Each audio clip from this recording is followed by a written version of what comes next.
This is Hyundai i20 Asta, the top end model, which comes with a 10.25-inch touchscreen.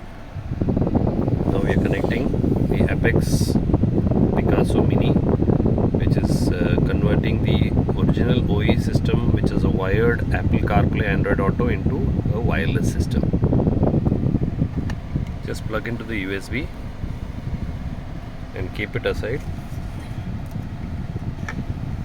You will see as soon as it is plugged in, it takes less than 30 seconds to convert your original system into a complete wireless system.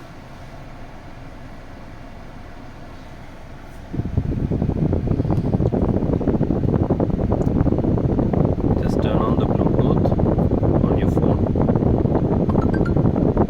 select the device on the phone, and you see now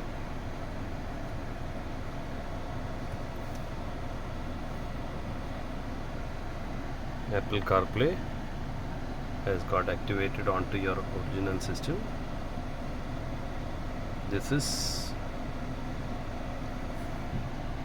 from Apex wired to wireless system.